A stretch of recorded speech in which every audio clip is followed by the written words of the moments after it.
Techsauce Global, sparking innovative thoughts.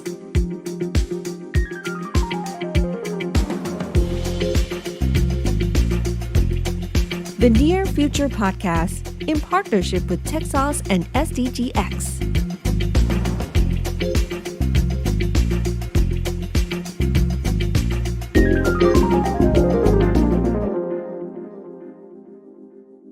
Welcome, everybody. I'll have to watch when I'm screaming here. Welcome, everybody, to the Near Future Podcast, brought to you by Techsauce and SDGX, and I'm really excited today. We've got Zecca Lehn on the line, coming all the way in from California, and I've had conversations with him before on his podcast, Positive. You can check that out, and it's been a really interesting conversation that we've been having over the last little while, Zec. And I'll just hand over to you if you want to do a quick introduction. Let us know a bit about yourself and what you've been up to lately.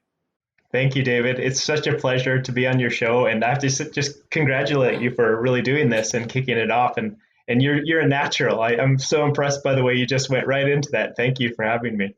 Oh, not a problem at all. I mean, this is sort of the new normal, right? I mean, everyone's working remote, everybody's traveling, going back and forth.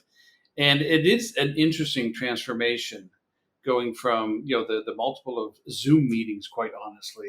Yes. Maybe the overextension of Zoom meetings into something a little more relaxed where you can sort of sit back and listen while you're driving, while you're working and doing other things. So it's really quite interesting.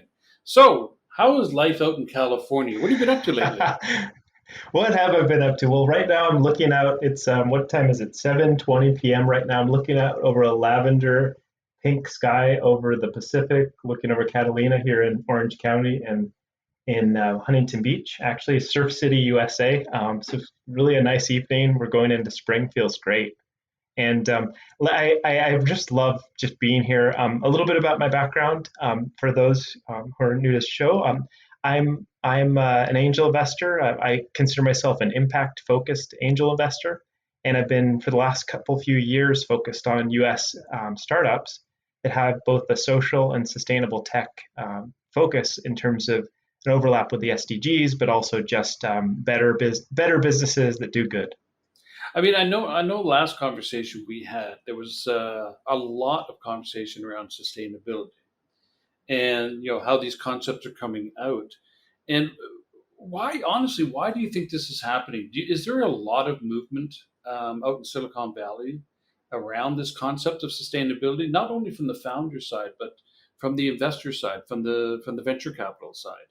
Really good question. I think most of it's being driven by a new wave of Gen Z consumers who are more privy to information. They have more access to information. The internet has become a source for people to really find things that are meaningful to them. And we are seeing, I think, a trend of younger people that want to see more positive impact in terms of how they engage with their products, how they engage with technology. They want to make a difference. People want to be engaged with a purpose, things like that. So I think a lot of it's driven by this. Obviously, you have, as you well know, for the last 30, 40 years, the UN has been working tirelessly to really bring sustainability front and center to business in your work as well. And I think that, we see a culmination of that everywhere from, solar in the early 1980s to clean tech in the early 2000s, and now toward climate tech. And sustainability is just kind of the natural progression, I believe, that ties those things together, especially on the social impact side as well. Are you seeing the term Sustainable Development Goals, the SDGs, are you seeing that term popping up into the narrative from investors? Well, yes, indeed. I guess I am in a bit of a bubble. You and I, we share passion. A common bubble. It's hard to say in this day and age when everything is personalized toward our interests. It's sometimes difficult to know what is a signal that we're generating, and et cetera, based on what algorithms give back to us. But I think overall, generally speaking, across the U.S., especially with the new administration here coming out of the last administration, there's a lot of emphasis both on the climate aspect, but also on things like ESG and things like ecosystems and biodiversity and things like that. Those are coming to the forefront again, in my opinion. It's funny. This I'm not sure if you're aware of this, but UNICEF, the UN agency that is focusing a lot on children, actually has an office in Silicon Valley. And they set up an office there to look for a lot of venture capital funding, but also some of the ideas, and perhaps maybe to influence some of the startups to look at areas that do concern children, like nutrition, education, these sort of areas. So it's really it's not only that sort of the investor side is starting to look at sustainability, but also those in the development sector are really starting to look at new types of business models and new types of funding models, as opposed to just taking donations or grants or working with multilateral organizations, the banks and the governments, to fund a lot of their projects. They really are starting to see this relationship between public finance and private finance in a sort of a blended configuration. And I think it's really interesting on where that's going to go over the next 5-10 years. Great point there, for sure. I wasn't aware of that program, and I'll definitely look into that. It's always complicated to break into kind of what I call the VC impact side. This idea of I look at VC impact like this, that the positive impact is the future of venture capital. That's my vision for venture capital. And one of the biggest constraints here in the U.S., at least with venture capital, is that there's always that aspect of those high expected returns in terms of opportunity costs from the next best investment or asset class.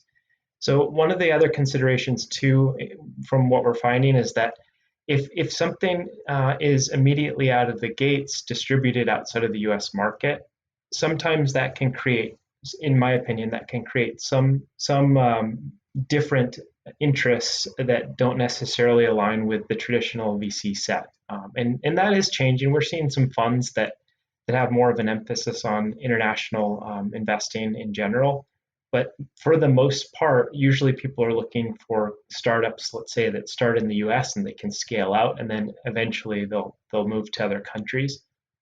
And obviously that just is a function of the market size. So that's the optimal.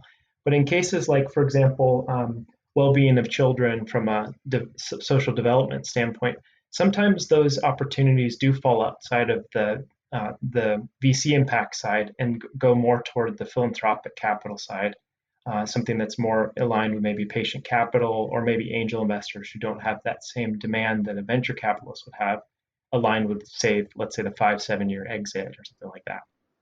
But how do you sort of counter, you're an angel investor and let's say you see a startup, they're doing some very interesting, they got a nice business model, a strong team, and they are also pushing towards positive impact. And sort of a double-edged question. One question is, how do you measure that impact? I mean, how do you go about, do you have a framework, or are you working with the indicator sets? Yeah, it's a really good question. I frankly don't have a great system in place for myself, primarily because I'm a small angel investor. I am accredited investor, but I'm not someone that has a team of different analysts behind me. In addition to that, I've also fixed myself to invest through syndicates for the last two years or so, and have been doing other scouting work outside of that. I can't speak much to that, but that basically just means that I'm seeing a lot of different deals. And as I move in the direction of an emerging fund manager, similar questions I ask myself. And one thing I can say to this, and this is maybe a little bit contentious, but I think it's frankly quite true, is that early stage investors, we'll say pre-seed investors or seed investors, are to some degree going on the gamble of the founders themselves.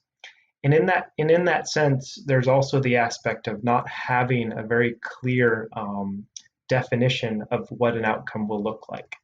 And so it's an exercise to some degree in taking what I call impact risk, or to the degree where there's kind of this impact slippage, so to speak. And that's where really the relationships come into play. That's where aligning with the startups is important, in my opinion, and or focusing on particular verticals. So, for example, if it's climate tech, and we're taking the do no harm principle, and they're working truly to help mitigate some impact, climate risks, then that's an obvious. But where it's a lot less obvious, in my opinion, is where there are sort of overlapping adjacencies. And we'll take, for example, something that's borderline what's called vice. So, tobacco or alcohol or something like that. If there are those opportunity sets that are adjacent while these companies scale, we obviously want to be cognizant that while solving one problem, there aren't other problems that are being created. And so I guess I could break out into some of the details about what I've been discovering there but more or less, one of the key differentiators between early stage VC and say more traditional impact first types of investment opportunities, we'll say like philanthropic venture through family offices or through foundations or grants, things like that. The condition aspect is usually not as strong on the VC side. It's more based on the sort of betting on the founder, so to speak. If that makes sense.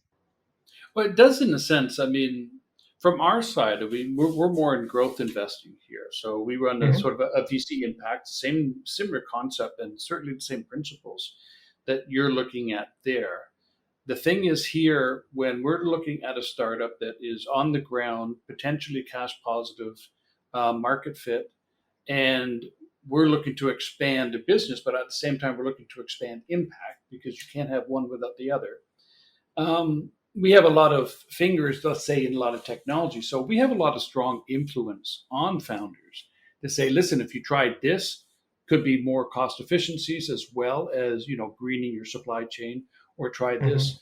Do you think at the seed stage that is there an opportunity for an investor to actually have an influence on the founder, or is it just matter? Let's get the business up and running first, and let's focus on impact later? Good, really great question. I like you raised this because these are the types of questions I wrestle with, and if I had to be 100% honest, I don't think that there's any one size fits all silver bullet to any situation. But I definitely do believe strongly that the relationships matter, and also the alignment with other investor sets matter.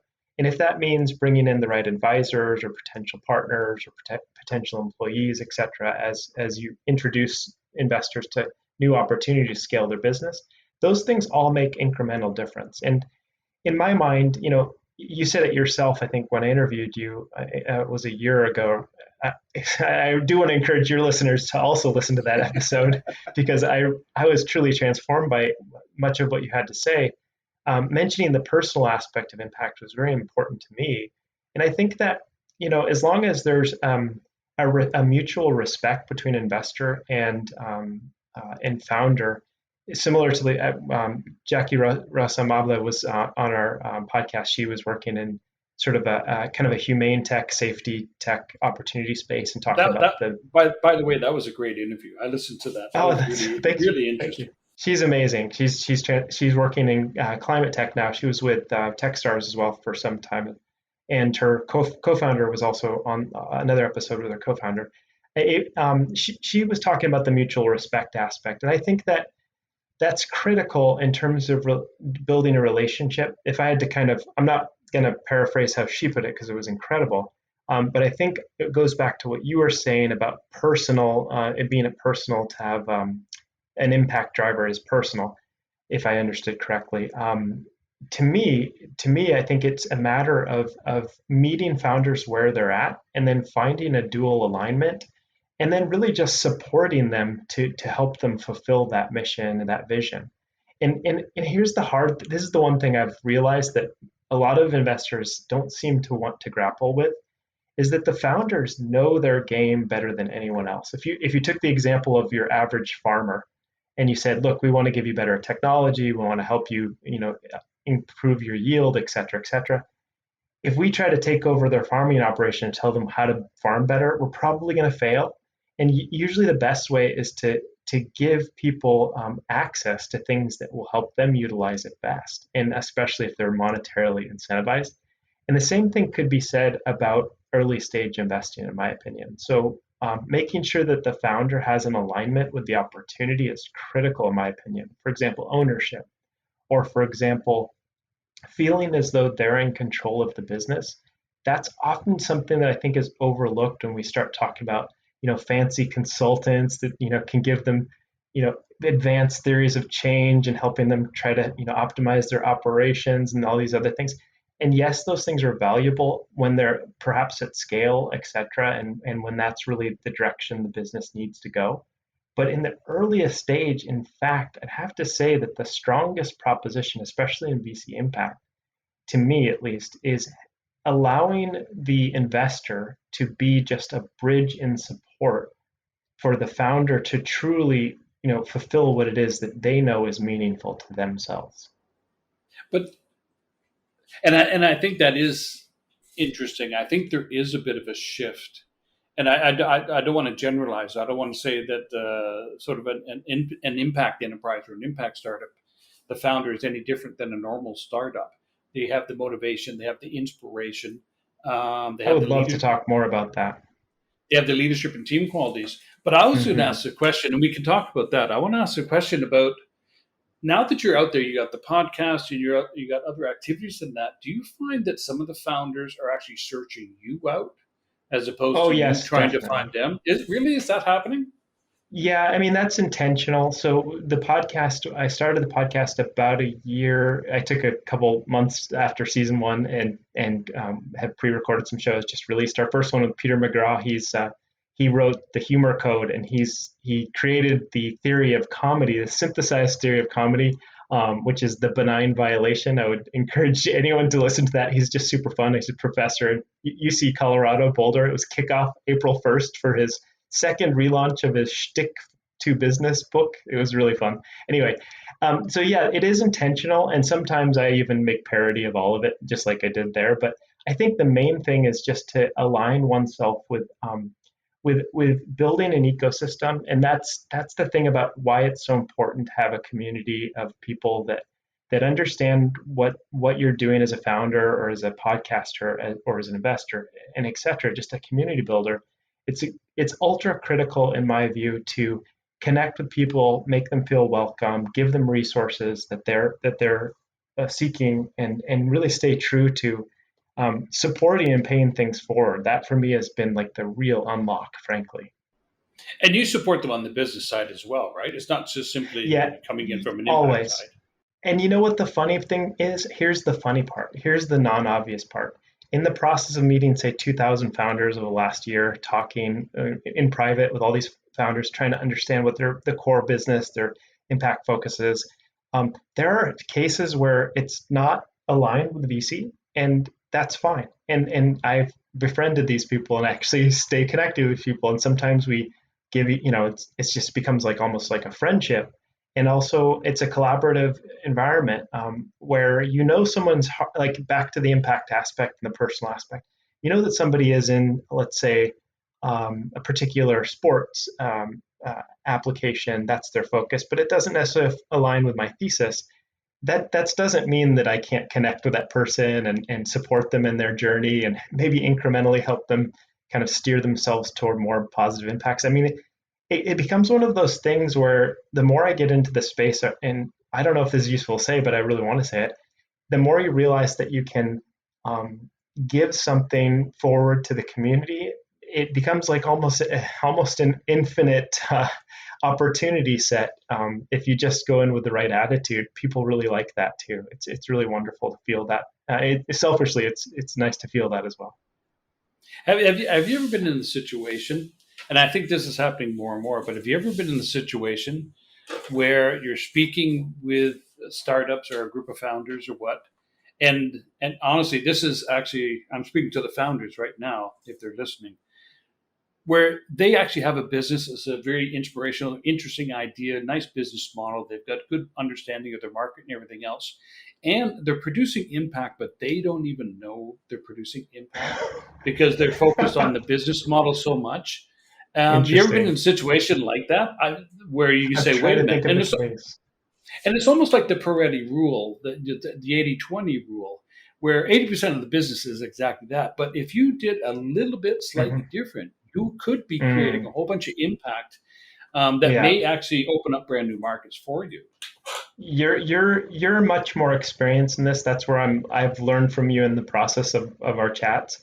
I think that, there really is no limit. It seems as though what I have been exploring is the non-obvious aspects of impact that aligns back to the personal aspect that you're discussing, but even more so to what you spoke about in the podcast when I interviewed you was these three different aspects. I actually call it right. I've actually adapted it and called it impact spheres, where you have I could read it. I have it on Twitter or something, but you have the individual, you have the group, you have the community, you have um, the society, and then you have the ecosystem. And it's a little bit of borrowing on what you said, but it's back to like so I started as an environmental economist way back in the day, and in environmental science, I do recall studying the idea of anthropocentrism versus biocentrism versus ecocentrism, and there are these aspects of projecting the human identity that's usually narrowed to anthropocentrism, where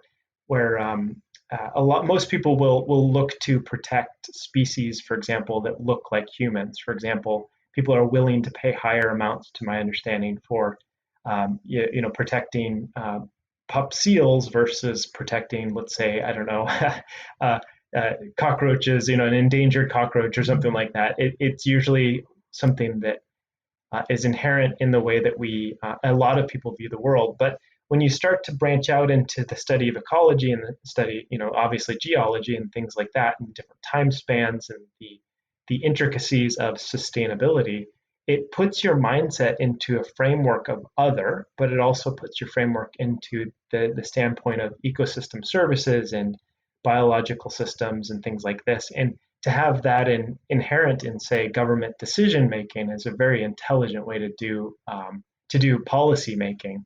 But it's also an intelligent way to do business. And so to tie it back into those opportunity sets like you're talking about, sometimes if you remove your own judgment about the opportunity outside of, let's say, the normal thing that what is the actual offering here? The offering is, let's say, a therapy app. That offering in and of itself is intended to do such a thing. Or let's even make something a little bit more contentious. Let's say a social media app. And so let's say that, for example, that social media app, it's just there to share shiny photos and to trigger dopamine responses through, active participation and liking things and getting people fixed on that gambling mindset. But let's say you gamified that and you turned that into something like a social rewards program where people could take, for example, the Series B company, Omaze. And now it does go into borderline vice, so I do want to be careful. But Omaze is an example of a startup that says, okay, you want to take exotic, ecosystem-friendly vacations, or you want to have like a sustainable, eco-friendly camper van. Well, everybody pool your resources, and then a percentage goes to us. A percentage, you get a probable win, which is the van, but then an additional social reward is something that goes toward a nonprofit.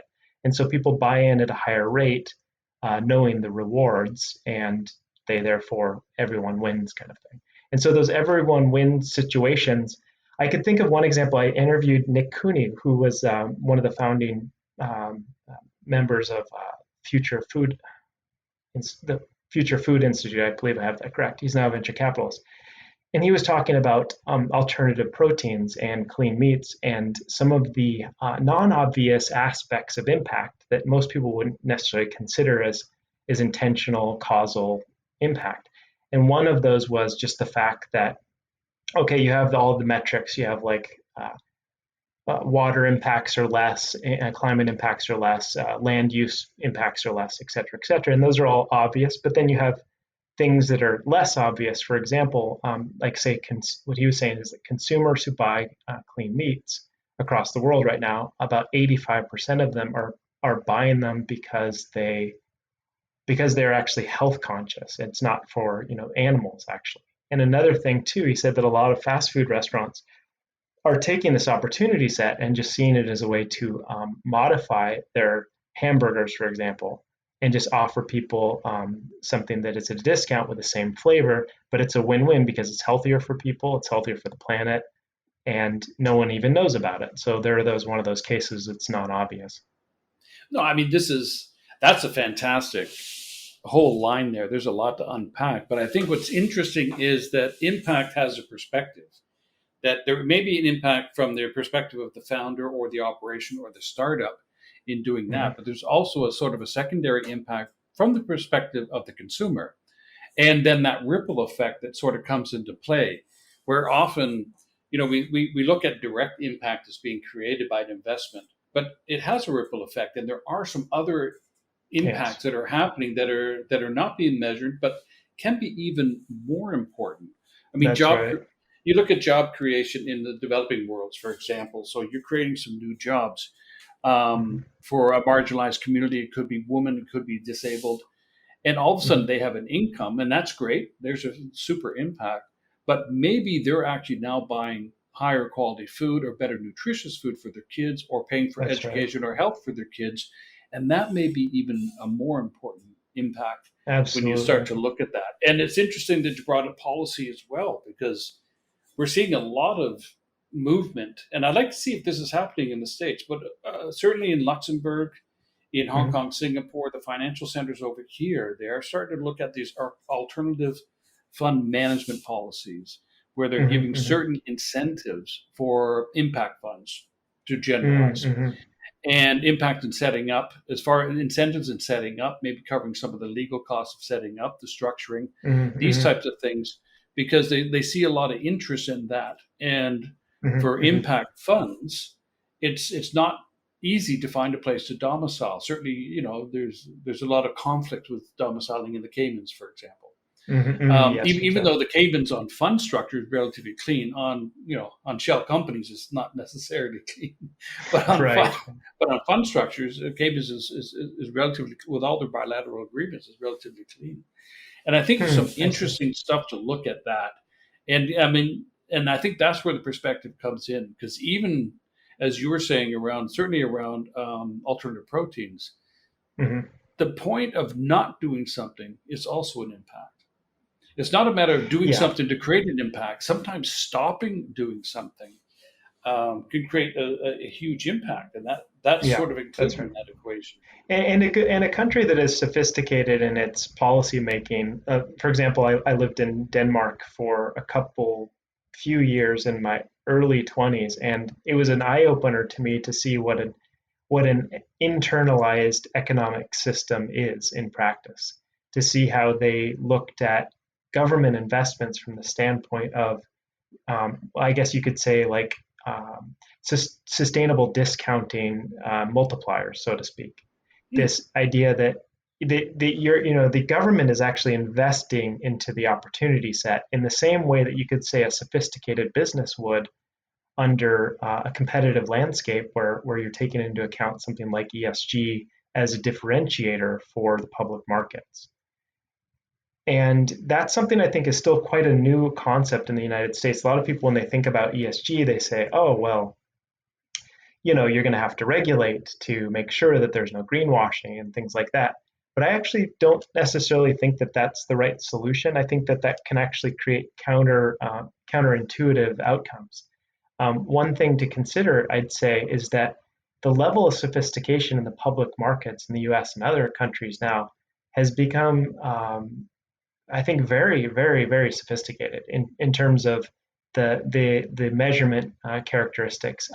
But what you do see as a problem, and I'll say this bluntly, I actually did go through and get certified in the Global Reporting Initiatives, GRI, under the UN auspices.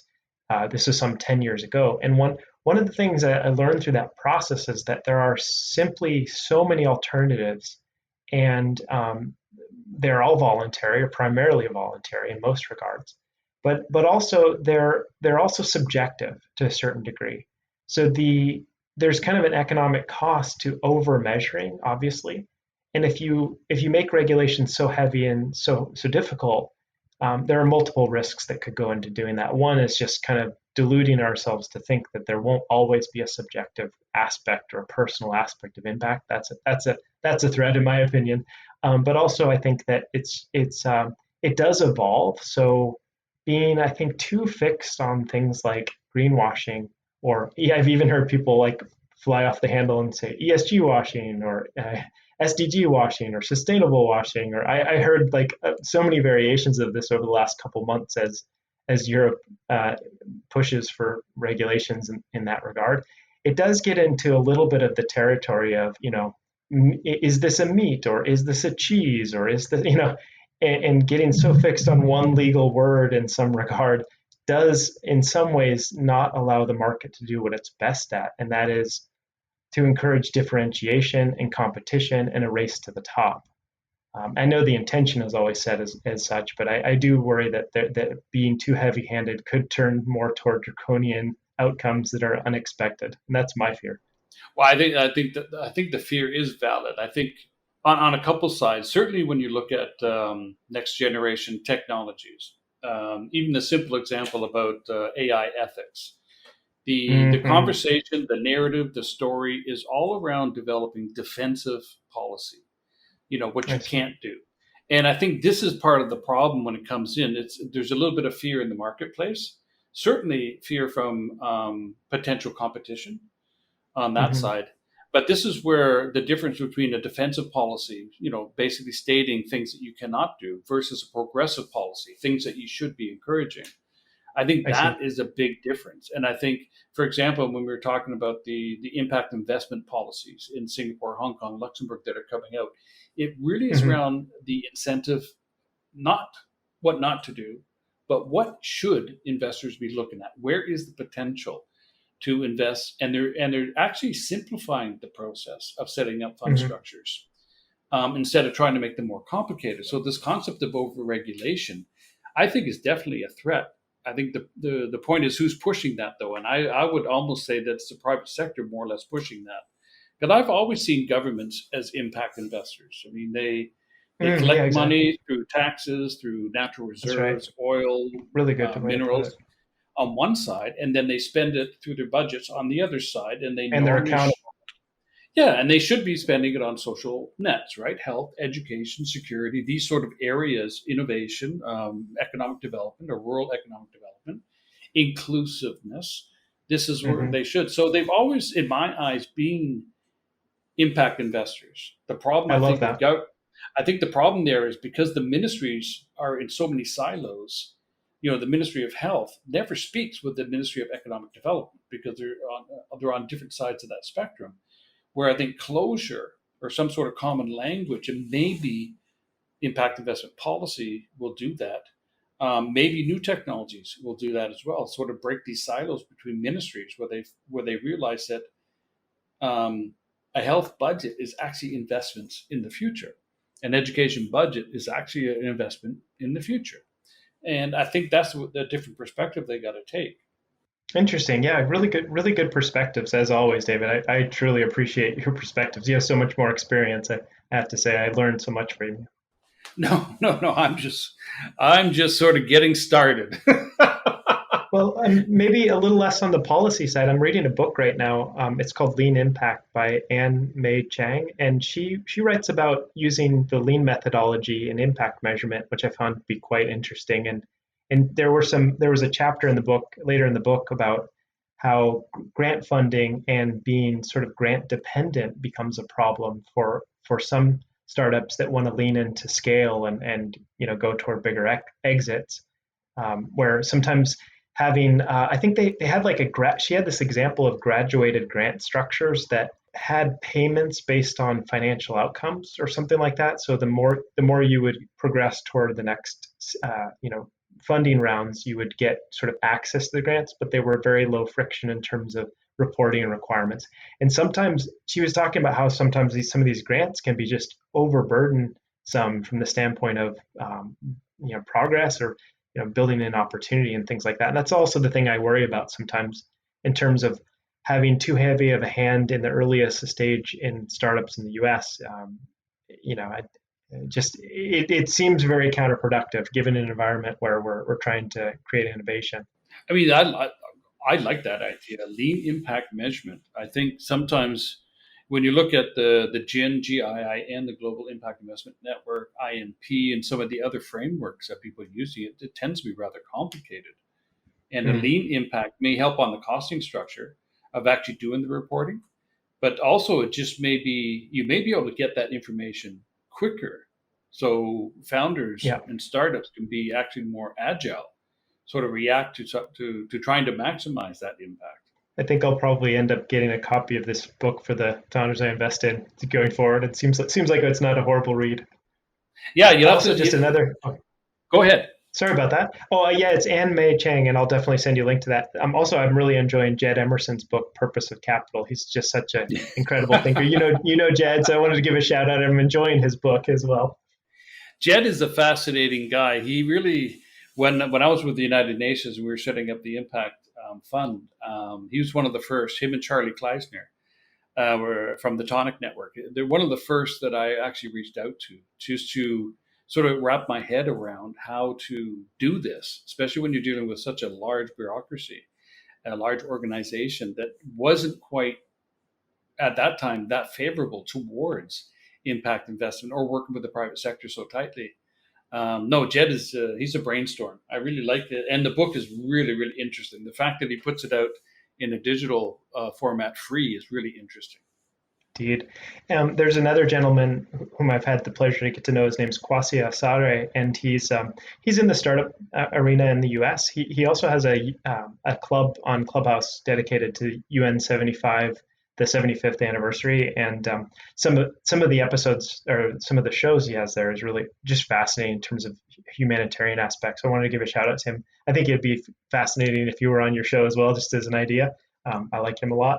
And also we have two other clubs. I just started two other clubs. One is social tech, the other one's sustainable tech, and they're a little bit more closed and a little bit more kind of focused clubs. And I try to put in all these different verticals that I think fall under both of those buckets.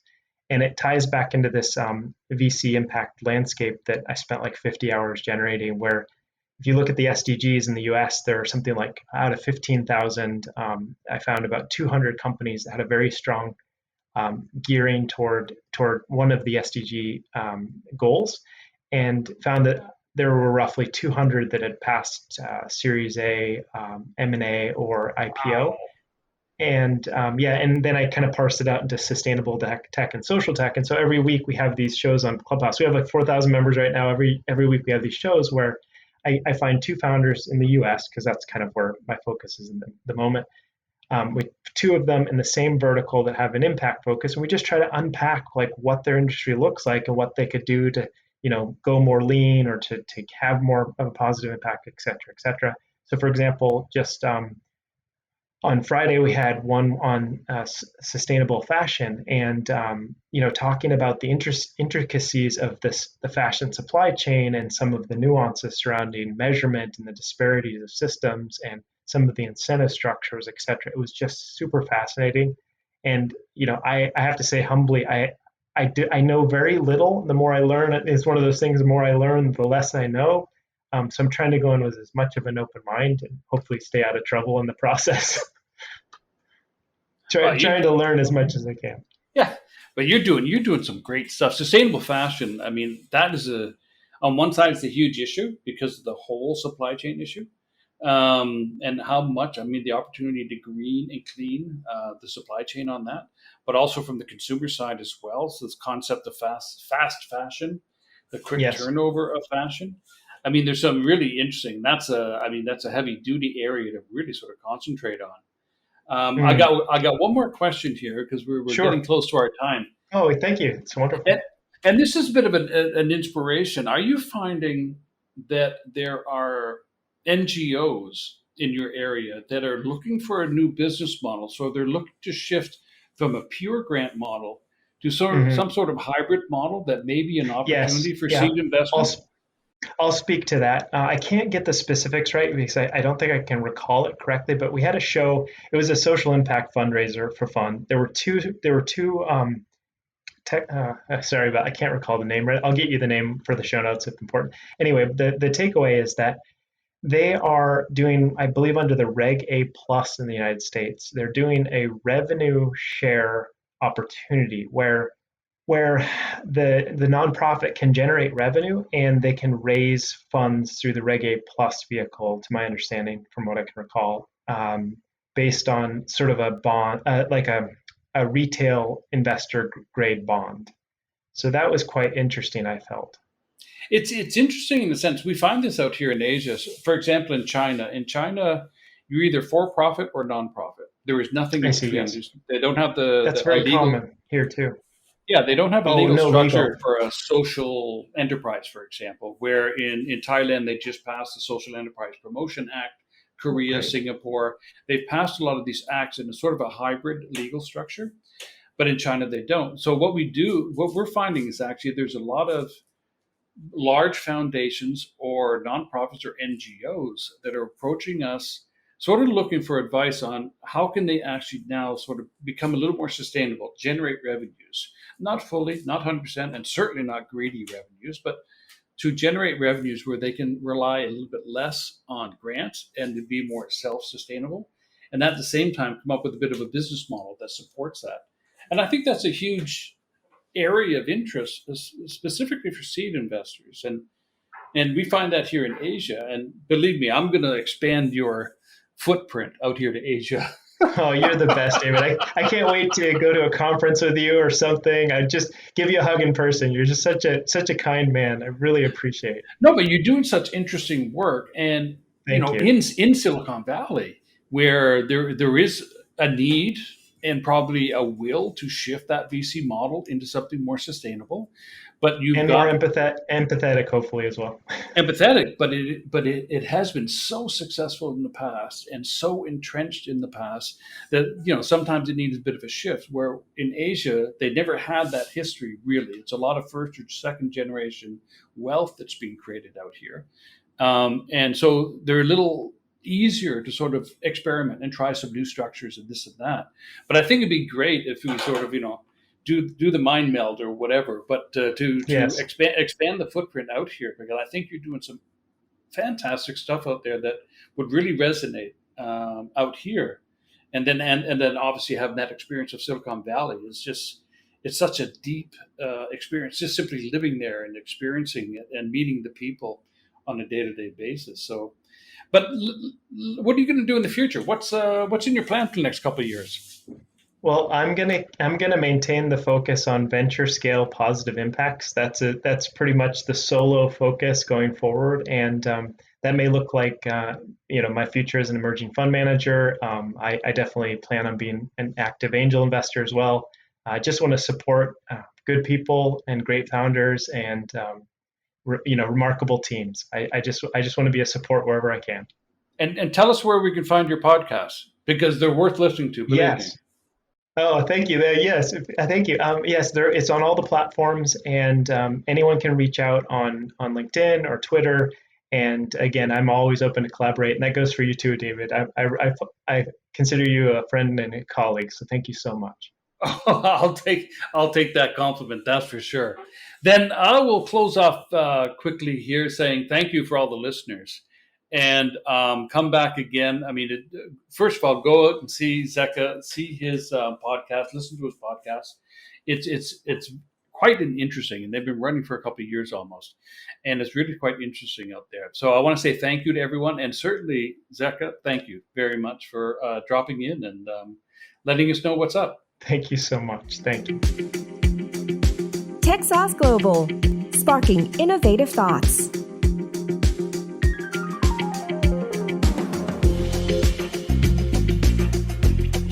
The Near Future Podcast in partnership with Techsauce and SDGX.